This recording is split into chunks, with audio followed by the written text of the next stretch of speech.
Good day, ladies and gentlemen, and welcome to Pixelworks, Inc. Fourth Quarter 2019 Earnings Conference Call. I will be your operator for today's call. At this time, all participants are on listen-only mode. Following management's prepared remarks, instructions will be given for question and answer session. This conference call is being recorded for replay purposes. I will now turn the call over to Pixelworks CFO, Mr. Elias Nader. Thank you. Good afternoon, everyone, and thank you for joining us today. With us on today's call is Todd DeBonis, Pixelworks President and CEO.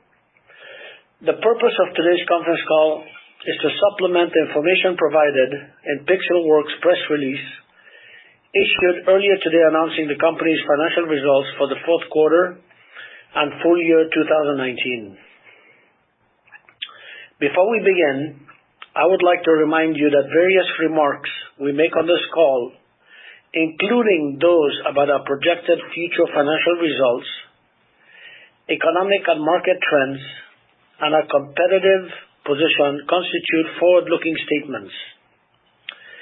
These forward-looking statements and all other statements made on this call that are not historical facts are subject to a number of risks and uncertainties that may cause actual results to differ materially. All forward-looking statements are based on the company's beliefs as of today, Thursday, February 6th, 2020. And we undertake no obligation to update any such statements or reflect events or circumstances occurring after today.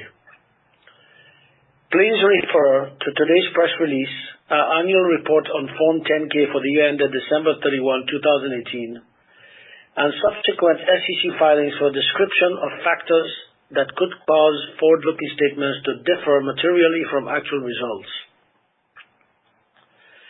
Additionally, the company's press release and management statements during this conference call will include discussions of certain measures and financial information in GAAP and non-GAAP terms, including gross margin, operating expenses, net income loss, and net income loss per share.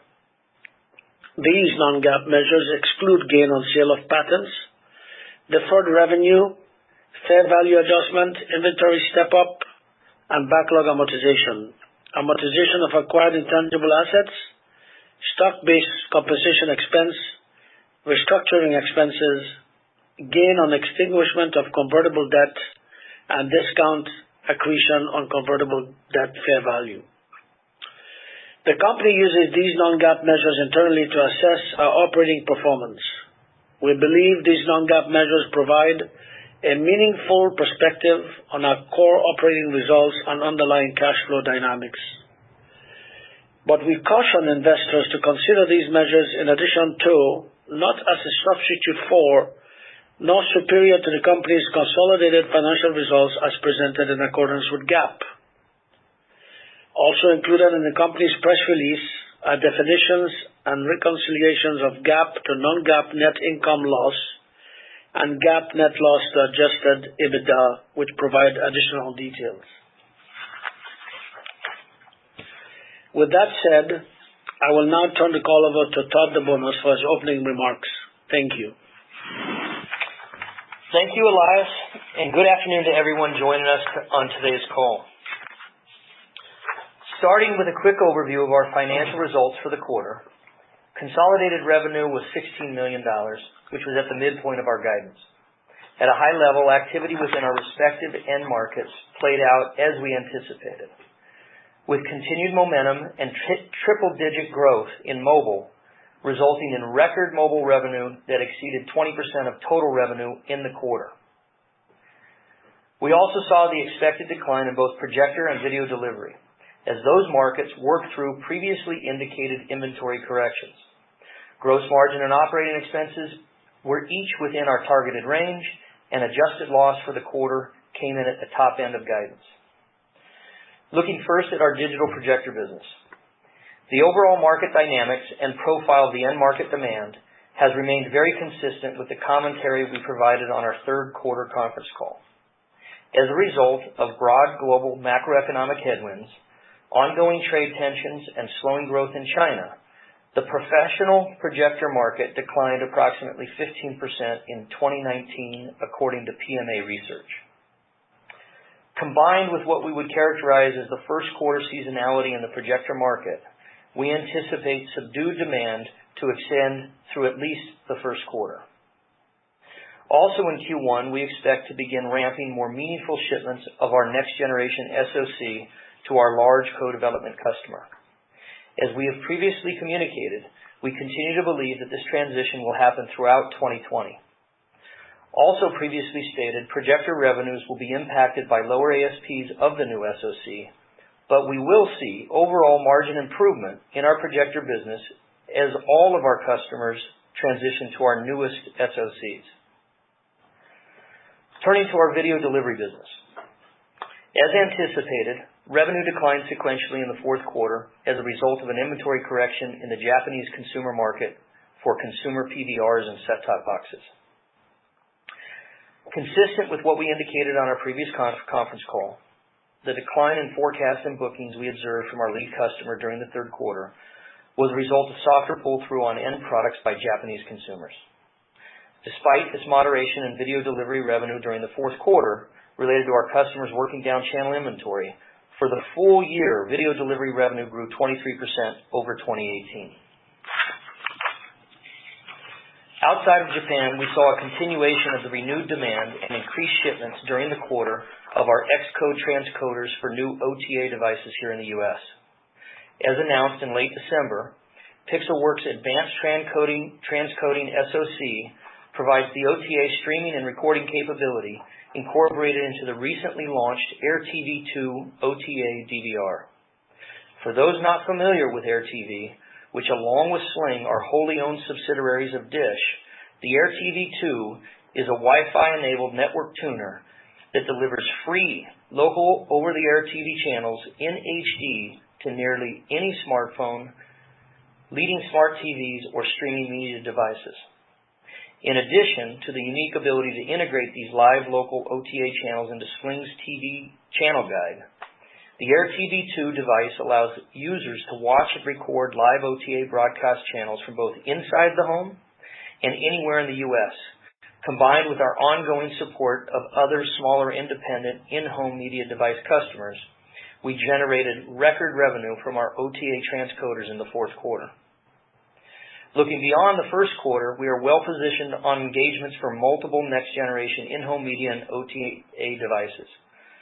Combined with an anticipated increase in the availability of high-quality broadcast content, particularly given Japan's hosting of the 2020 Olympics, we continue to anticipate renewed growth in our video delivery business as we progress throughout the year. I want to give some additional color on the restructuring plan we disclosed in a filing in early January, which involved an approximate 4% reduction in force based upon the company's headcount at year-end. This strategic action was in part designed to achieve improved efficiencies and better align operating expenses with recent revenue levels. Additionally, we took this action in order to facilitate our continued shift towards our growth initiatives and accelerate the allocation of increased resources in support of both our mobile and TrueCut growth businesses. As such, the reductions were made primarily in non-mobile areas of our business. Conversely, we recently announced the opening of a new Pixelworks office in Shenzhen, China. This new engineering and customer support facility further expands our existing presence in China, providing us with important local resources to support existing and expanded engagements with smartphone customers, including for both our mobile and TrueCut solutions. Regarding TrueCut, I would like to take the opportunity to highlight several of the milestones we achieved since our commercial launch of this innovative platform in April 2019. As a reminder, TrueCut was developed to provide a true end-to-end solution for cinematic motion and HDR with the objectives of both expanding the boundaries for creators of high-quality video content and then also preserving the creator's original intent, regardless of the display on which content is ultimately viewed. Given the inherent wide disparity in streaming content quality and display capabilities, we decided to focus our initial efforts around mobile, with the goals of rapidly expanding TrueCut's market reach and also to dramatically increase the amount of TrueCut formatted content available for potential viewers. In conjunction with its commercial launch, we announced a multi-year marketing and license agreement with TrueCut, or for TrueCut with Youku, a subsidiary of Alibaba, to jointly advance the ecosystem for high-quality HDR video on mobile devices in China. As one of the top 3 video content providers with over 500 million active users and an expansive existing library of content, Youku is also a creator of its own digital entertainment in China, which made them an ideal first customer. As part of our ongoing collaboration, we have made incredible headway on several metrics that we use to measure the platform's market reach. Between April and as of year end, or in roughly 9 months, the amount of video content available in TrueCut HDR format has expanded to more than 20,000 hours. In addition, Pixelworks has now completed the qualification of over 130 existing models spanning at least 9 mobile OEMs, making them TrueCut-enabled smartphones whenever a user views content utilizing the Youku app. This translates to TrueCut content reaching more than 100 million mobile device users and an estimated 70% of all daily average users of Youku in China. Concurrently, over the last 9 months, we've been actively working to demonstrate the platform's value proposition and cultivate advocates for TrueCut in adjacent markets across the broader video ecosystem. A fundamental element of the end-to-end solution we've developed are cloud-based software tools that empower creators of high-quality cinematic motion and HDR content to target a predictable viewing experience independent of the target display device. This has enabled Pixelworks to build growing support for TrueCut within the film industry. As highlighted in recent quarters and within only a few months of launching our TrueCut motion grading tools, we received notable recognition and 2 prestigious awards. The Entertainment Technology Lumiere Award from the Advanced Imaging Society and the Hollywood Professional Association's Engineering Excellence Award.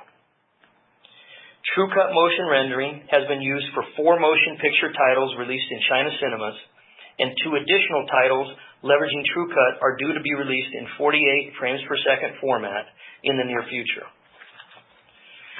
Lastly, we're also actively engaged in a series of TrueCut evaluations with influential and prospective partners here in the U.S. We currently plan on beginning shipping a beta release of our TrueCut motion rendering software tools to select film studios and post-production partners in the current quarter. We look forward to announcing additional milestones over the course of the year.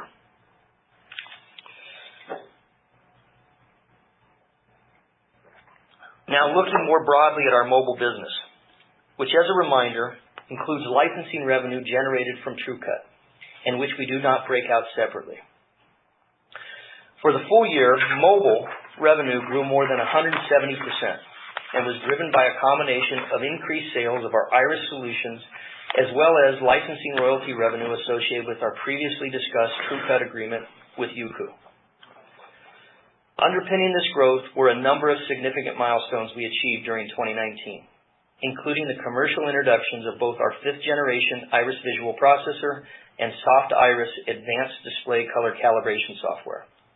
We also successfully negotiated and entered into an ISV cooperative agreement with Qualcomm, providing smartphone OEMs with the ability to easily implement our industry-leading visual enhancement technology using our Soft Iris solution on devices running on the Snapdragon 855 and 855 Plus mobile platform. Additionally, early in the year, we secured a multi-year multi-phone and co-branding agreement with HMD Global to incorporate Pixelworks Iris technology in a broad range of next-generation Nokia smartphones. HMD subsequently launched the first 2 devices under this agreement in September, the Nokia 7.2 and the Nokia 6.2. Both of these smartphones feature Nokia's Pure Display technology enabled by the incorporation of Pixelworks Iris visual processor.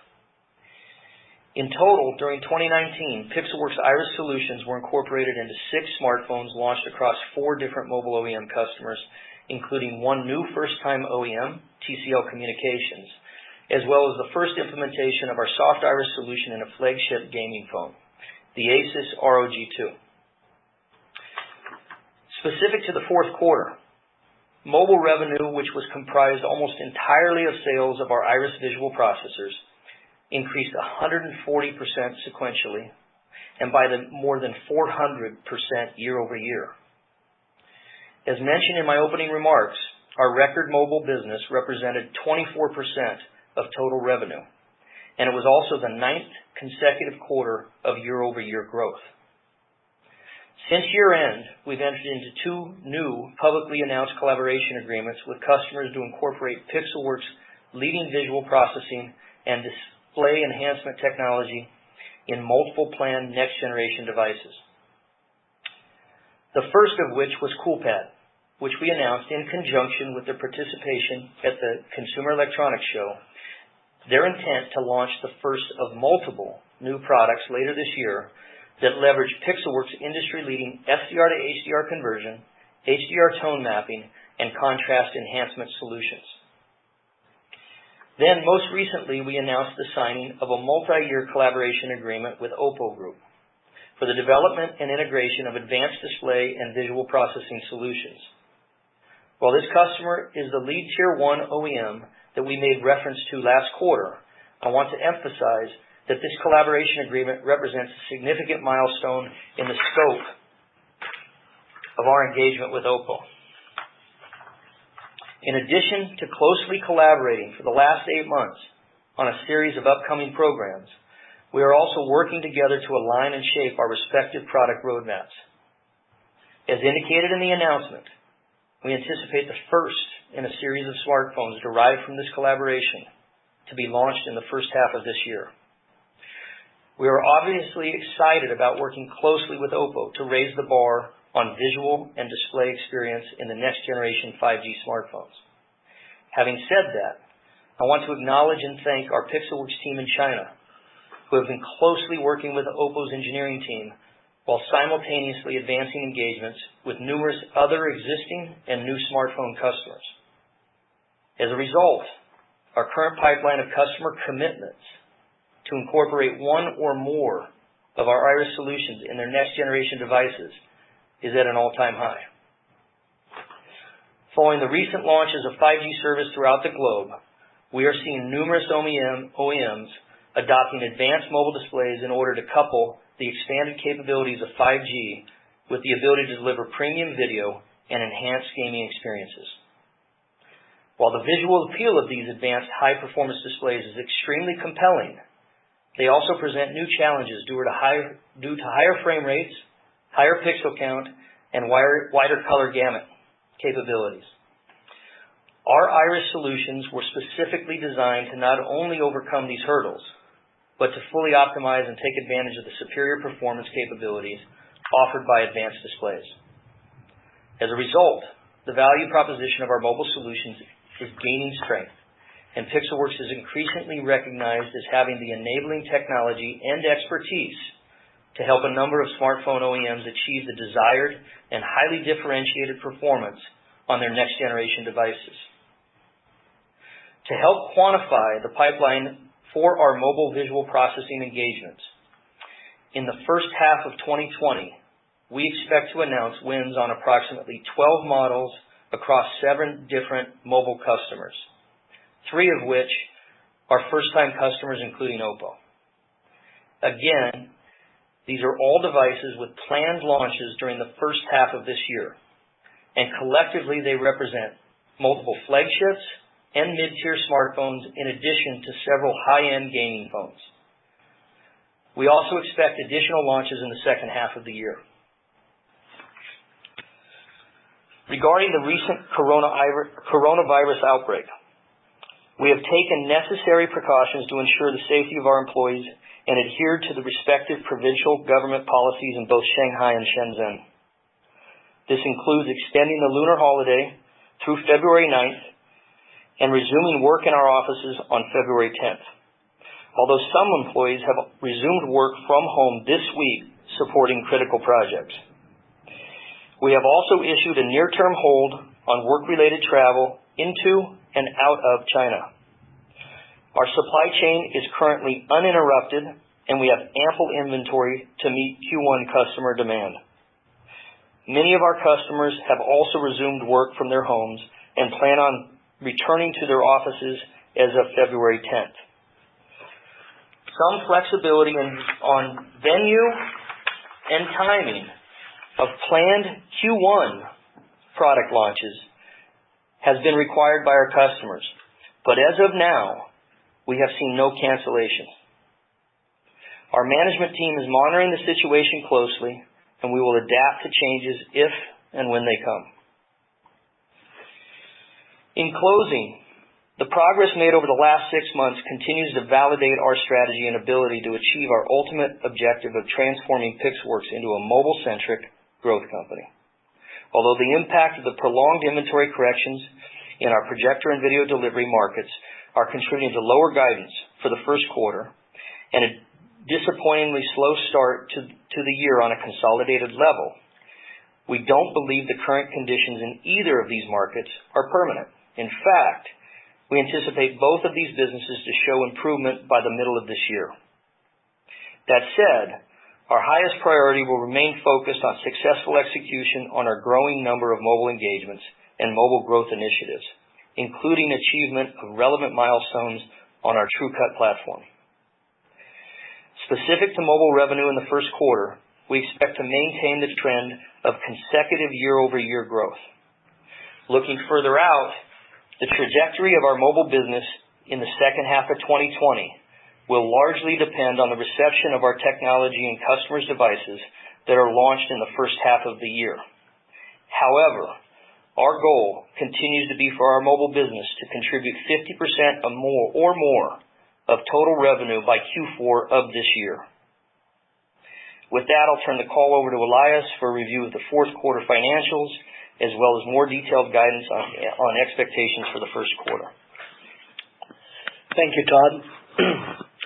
Revenue for the fourth quarter of 2019 was $16 million, compared to $18.1 million in the third quarter, and compared to a revenue of $20.5 million in prior year fourth quarter, which included approximately $1.5 million of end-of-life product revenue. The sequential and year-over-year decline in fourth quarter revenue reflects the respective inventory corrections in both our digital projector and video delivery end markets, which was partially offset by record revenue contribution from the mobile market. The breakdown of revenue during the fourth quarter was as follows. Revenue from digital projector was approximately $9.4 million. Video delivery revenue was approximately $2.8 million. Revenue from mobile was approximately $3.8 million, comprised almost entirely of sales of our Iris visual processing solutions. Non-GAAP gross profit margin was 48% in the fourth quarter of 2019, compared to 53.9% in the third quarter of 2018 and 55.1% in the fourth quarter of 2018. Non-GAAP operating expenses were $10.4 million in the fourth quarter of 2019, compared to $10.3 million in the third quarter of 2019 and $10.3 million in the fourth quarter of 2018. Adjusted EBITDA 2019 was a negative $1.7 million, compared to a positive $452,000 in the third quarter of 2019 and positive $1.8 million in the fourth quarter of 2018. On a non-GAAP basis, we reported a net loss of $2.3 million, or loss of 6 cents per share in the fourth quarter of 2019, compared to a non-GAAP net loss of $518,000, or loss of 1 penny per share in the prior quarter, and non-GAAP net income of $1.3 million, or 3 cents per share in the fourth quarter of 2018. Moving to the balance sheet. We ended the fourth quarter of 2019 with cash equivalents, and short-term investments of approximately $14.2 million, compared to approximately $22.3 million at the end of the third quarter. Because cash usage was impacted by timing of receipt I want to point out that a sizable portion of the sequential decrease in the reported cash balance was related to a small group of customers around year-end. Together, these payments amounted to a significant portion of our reported accounts receivable at year-end. We collected these payments within the first week of January 2020, subsequently resulting in both a meaningfully higher cash balance and lower accounts receivable as of early January. Therefore, our cash balance in Q4 19 would have been $18.4 million. We believe our cash usage in Q1 2020 will be similar to the ending cash balance of Q4 2019. Inventory turns during the fourth quarter of 2019 were 7.8 times compared to 11 times in the prior quarter. Now turning to our guidance for the first quarter of 2020. We expect revenues to be in a range of between $13 million and $15 million, which largely reflects first quarter seasonality and the digital projector market, combined with an expected continuation of prolonged inventory corrections in both our digital projector and video delivery end markets. Partially offsetting these primary contributing factors, we anticipate continued year-over-year revenue growth in the mobile market. We expect non-GAAP gross profit margin of between 49% and 51%. We anticipate operating expenses in the first quarter to range between $10.5 million and $11.5 million on a non-GAAP basis. Lastly, we expect first quarter non-GAAP EPS to be in the range of between a loss of 7 cents and a loss of 13 cents per share. That concludes our prepared remarks, and I will turn the call over to Todd for closing remarks. Then we will open it up for a Q&A session. Well, I think we'll do the Q&A. Okay, let's do the Q&A now. Sorry. Yes. Thank you. Ladies and gentlemen, to ask a question, please press star then 1 on your touch-tone telephone. To withdraw your question, please press the pound key. Please stand by while we compile a Q&A roster. Thank you. One moment, please. Our first question comes from Suji De Silva of Roth Capital. Your line is open. Hi, Todd. Hi, Elias. Congratulations on the progress here across multiple fronts. Thank you. So let me start off maybe with mobile, obviously the exciting story here. I just want to make sure I heard correctly. You think mobile will be, Todd, by the end of 20, half the revenues. I just want to make sure I heard that. And if that's the case, how many tier ones do you expect to be embedded in that sort of growth, maybe Oppo or maybe more than Oppo? So let me make sure that I'm clear. I said our goal is in the fourth quarter to have mobile, which is a combination of TrueCut and our Iris visual processing solutions, to be more than 50% of our total revenue. I would suggest to you that to achieve that goal, you would have to have at least 2 tier 1 OEMs as part of that group. Okay, good. That helps. Absolutely. And then on TrueCut, just maybe a subtlety here. How is maybe perhaps the U.S. strategy you're talking about versus Asia different? And as you talk about guys you're engaged with in the U.S., is it content providers like a Youku, or is it the production houses or both sides of the equation there? Here, rather. So before I give you a specific answer to what you're asking, which I will, I just want to make sure that you understand the difference between China and the U.S. When it comes to content acquisition or content creation, in China, when the streaming service providers acquire the rights to content, they also acquire the rights to reformat that content. So it makes it very simple that we can structure a deal that requires reformatting of content just with the streaming provider itself, whether they created the content themselves or whether they acquired the content. In the U.S., it's different.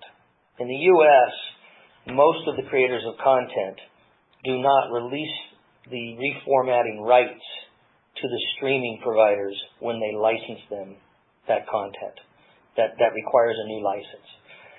In addition, when you put motion rendering, when you're really not just dealing with converting from SDR to HDR, but also converting from lower frame rate to high frame rate or vice versa, filming in higher frame rate and displaying in lower frame rate. This is not something that usually a streaming provider will go reformat. This will be done during the post-production process of the original content. So with that said, in the U.S., what we're really focused on is the full ecosystem. We're focused on studios, tier 1 studios, their post-production partners,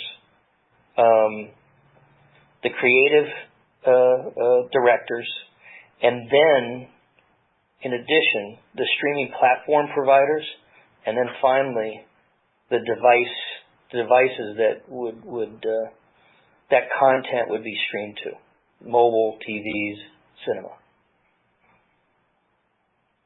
Okay, very helpful. And just as a quick follow-up question to that question, because the U.S. content creators are so tight about what you can do with the content, is the streaming service provider's challenge of delivering that content even harder and is even more of a requirement for TrueCut and Iris in the U.S. than China, where you can just downshift it and deliver it? Is that a fair statement? What I would suggest to you is, well, first of all, today, the large streaming providers, there's new large streaming providers and there's old school studios that have now become large streaming providers. In both cases, they have large studios within their ranks that produces a lot of their own content. So you can deal directly with a studio/streaming provider and provide an end-to-end solution. To say whether they're more motivated here or in China, I think they're both motivated in delivering a improved experience to the consumer. It's a highly competitive market. If one streaming provider or one studio can get ahead of another, they like the edge. Okay. Appreciate that color, Todd. And last question, and I'll go back in the queue.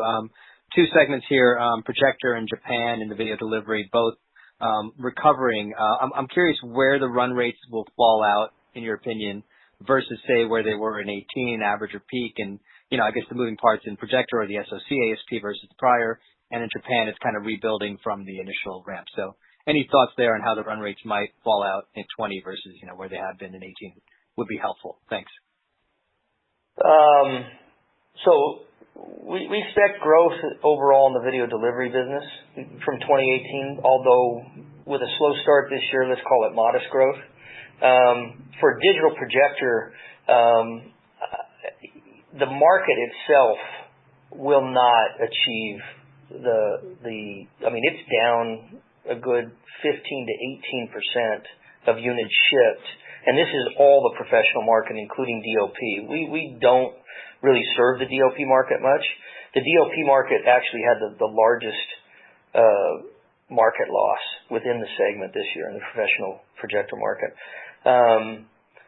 But I expect, and you never know where it's going to end, but I do not expect that we'll see 2018 levels again. I expect that we'll see where we end up in 2020. I think that's sort of where the market's going to be. Right now, my expectation, you can go get research data from PMA Research, but they're probably looking at a total market down 20%. From 2018 as your reference point, right? Okay. Thanks, guys. Congrats again on the progress in mobile. You're welcome, Suji. Thank you. Our next question comes from Charlie Anderson of Dodge & Company. Your line is open. Yeah, thanks for taking my questions and congrats on all the solid progress on mobile design traction. Todd, I wanted to start on TrueCut. I wonder if maybe you could frame up for us in any way possible just sort of the revenue potential opportunity there. I know you don't have a lot of customers, so maybe it's a little bit difficult, but the degree you can maybe talk about the addressable market or how we should think about pricing relative to volume that's out there. Just any color would be helpful. And if you have a follow-up. I've tried to really, we're not really going to compete against something that's existing in the market. We're trying to create a format, or a solution for delivering creators' intent at high frame rate to these new devices that are now coming to the market, that it's a challenge that the creators have that they don't really have a good solution for. And as we're creating that market, it's hard for me to peg exactly how big it is. But with that said, I can tell you our approach is we will be marketing the licensing of our tools and support to studios and post-production houses. We will be marketing our streaming platform, the licensing of our streaming platform to streaming providers, like we did with Youku. And we will be marketing the end devices supporting that format. And so there's three areas that would be in our business model. Those three areas. How big that market is, I mean, I can go tell you how much they spend on movies every year. I can go tell you how much the streaming providers spend on their platform every year, and I can go tell you how much device manufacturers, TVs, mobile devices, and tablets spend each year. It's very large. So, we're just going to go in and capture a segment of that. I do expect it to be a material contributor to the business probably next year, going into 2022. Great, thanks for all that color. And then Elias, just question on the cash burn. Just so I understand it, are you saying that you'll end Q1 with similar level of cash that you ended Q4, and then any thoughts to the degree that you can share on just cash usage in 2020? Exactly. No, exactly what you're saying. We intend to grow cash for the second half of 2020 for sure. That's the goal. And we're very comfortable with where we're at on cash. So cash burn will be similar, Q1 to Q4. Okay, got it. Thanks so much. You're welcome. Thank you. Our next question comes from Richard Shan of Craig-Hallum. Your line is open. Hey, Richard. Hi, Todd and Elias. Hi, Elias. How are you? Hey, Todd. Hello, Richard. Hi. Sorry, I'm going to try not to cough too much. Just coming off a little bit of a flu here, so apologize if I hack up a lung here. Excuse me. Let's see, a lot of interesting things to ask about, I guess. Todd, the first thing kind of characterizing your mobile customers and how they ramp out here. You talked about 12 models with 7 OEMs, 3 of which are new, and some of them are flagships, and some of them are kind of high-end premium gaming ones. Maybe if you can help us understand the extent to which these flagships can be large ones, either in absolute or relative context. Well, I mean, given where we're coming from, a tier 1 flagship is material to us at any volume, right? I think what I will say is the flagships that are going to come out are not only incorporating Pixelworks technology, but they're also incorporating high frame rate displays that at a pixel count and color gamut range that have not been available on the market before. So there's a whole new visual experience that these OEMs, and it's more than one, are targeting to bring to the market. They do believe that this experience will be a key differentiator for consumers deciding on which flagship to upgrade to, at least in the Android community, right? And there's been a lot of effort over the last 2 years in the focuses on camera and the capabilities of the camera, and sort of removing the bezel of the display, but not really improving the full visual experience of the display. So I think this is it's new.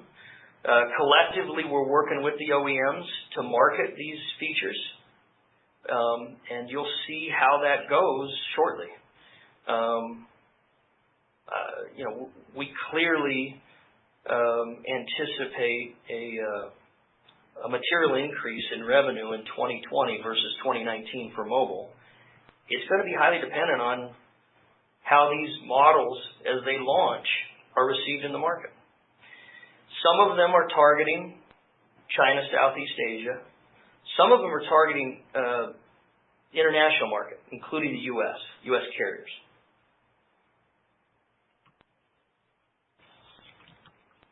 Okay, that's helpful perspective, Todd. Thanks for that. I want to follow up on the agreements you announced with Oppo last month here. I know that Oppo is part of a larger group. I think it's called BBK, which also has another large OEM in that group. Is there a possibility of kind of cross-fertilization of work that you're doing with them into the other affiliates within that group? Yeah, well, I mean, they operate as independent companies. But I would say that the large OEMs in China are very aware what their competitors in China are doing when it comes to new technology. And if one's going down a path of adopting technology to differentiate, the others are very aware that that's happening. And it's not coming from the technology provider. The nature of that community there is they're very closely tied. So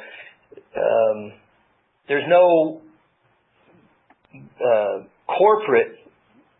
Don't read too much into just because Oppo is part of BBK that corporate wide they'll use it. But clearly, we're engaged with several OEMs. Tier 1 OEMs in China. They're very aware of our technology. Okay, fair enough. Probably a couple more questions for me. I guess next one on TrueCut. Within the U.S. community, Todd, how would you characterize, or what's your expectation of how the sales cycle will go, and what are going to be kind of the next milestones that at least you should be able to report on? How should we be able to judge this going forward from here? Well, I mean, I think that to me, Tier 1 studio backing down out of Hollywood, beyond just these technical organizations that have given us awards, that have given us backing. If we now get endorsement by a large studio, I think that's a very key indicator of the progress we're making with TrueCut. Subsequent, the studio and large post-productions adopting the technology, the next milestone would be, in my mind, would be a streaming content provider outside of China adopting the technology. Okay. And as you look at these constituencies, studios, streaming guys, device guys, et cetera, is there one that kind of drives the rest of the ecosystem to move towards it? Is it the streaming guys side of the nexus of that, or the studios, or any ways you can describe where kind of your biggest focus should be on?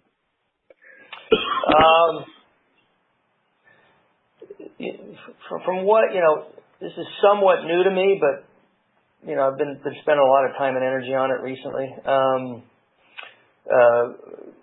I would say that there are a handful of evangelist directors and creatives that go out on a limb with new technology because they believe the experience they're going to deliver with their project would be a better experience with that new technology. I think that if these people, these evangelists, adopt and publicly endorse your technology, the rest follow pretty quickly.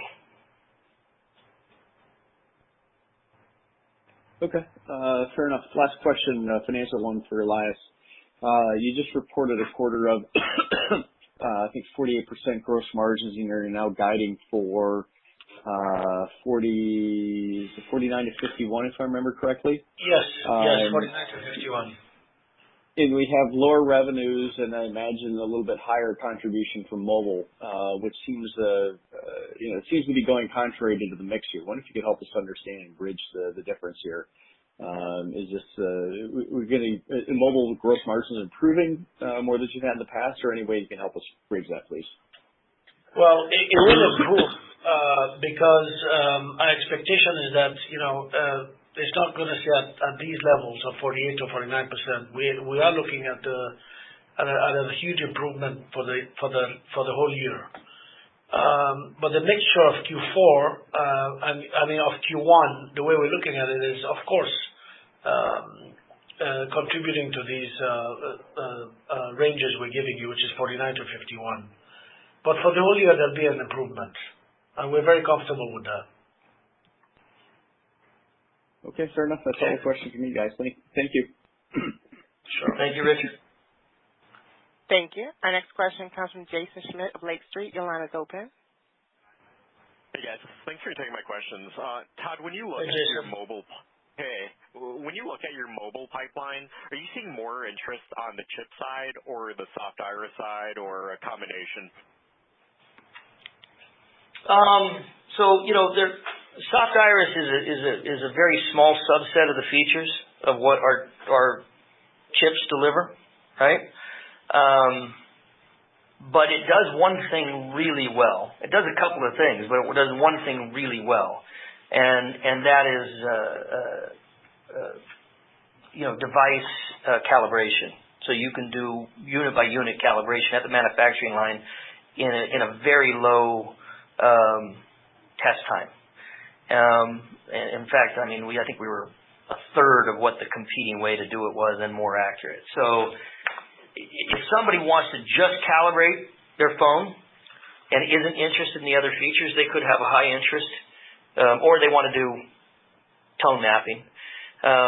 They could have interest in the soft iris solution. But if they really want to use the full suite of visual processing features that we bring, including motion, they have to use our visual processors. And I would suggest to you, we have some customers using both in conjunction on the same platform. And I don't want to go into too much detail why they use both. We'll do that after the phones launch. At a very high level, they're very focused on introducing new features, but trying to maintain the power budget, the use budget throughout the day. And so they have to come up with creative ways to implement some of these features that can be power intensive, but still maintain that power budget. And one way is to use both our processor and our software, our soft iris together. But I would say, what's going to drive the revenue growth, and the majority of the models that I highlighted in that you'll see launched in the first half, the majority are processors. There are a couple of soft iris only solutions. The grand majority use either Iris 3 or Iris 5. Okay, that's helpful. And just more of a kind of big picture question, what do you think is really driving this acceleration in mobile for you guys? Is it these OEMs finally recognizing the value proposition, the need for differentiation in the market, or some of these newer technologies such as the high frame rate you outlined are really needing a way to address that? Well, what do you think is sort of kind of pushing this mobile to center stage finally? Add 5G to your three scenarios, and I say yes. It's all of them. Okay. It's all. We've been pushing for 4 years. We've been evangelizing the technology, and through that process, we didn't stay still with development. Right? We're developing new we didn't sell a lot 2 years ago. We still spent a lot of money on R&D on our roadmap, and we continue to do that. And so I think they see that. There's a level of comfort from the customers that we're not going away. We're going to be here, and we're constantly innovating. There are new problems that we solve with high frame rate displays, which now they want to implement. 5G, a big part of 5G, at least initially marketing 5G and the value proposition to consumers, is video consumption and interactive video and gaming and interactive gaming. And so you put them all together, that's all coming together right now. It's sort of a right place, right time. Okay, that makes sense. And then just the last one for me. Elias, it looks like $11 million at the midpoint for OpEx. How should we think about that trending this year, factoring in the recent restructuring? Yeah, it's still going to be the same range that I'm expecting, for the for the time being, I should say. I don't expect OpEx to go up massively this year. I mean, we are comfortable where we're at in terms of our investments into the growing businesses. And, we are using the cash very efficiently. Okay, perfect. Thanks a lot, guys. You're welcome. Thank you, Jason. Thank you. I'm showing no further questions at this time. I'd like to turn the call back over to Todd DeBonis for any closing remarks. Thank you. Thank you for joining today's call, and for those investors and analysts that will be traveling to Mobile World Congress, I look forward to meeting you there and updating you on our progress. That's it. Thank you. Ladies and gentlemen, this does conclude today's conference. Thank you for participating. You may now disconnect.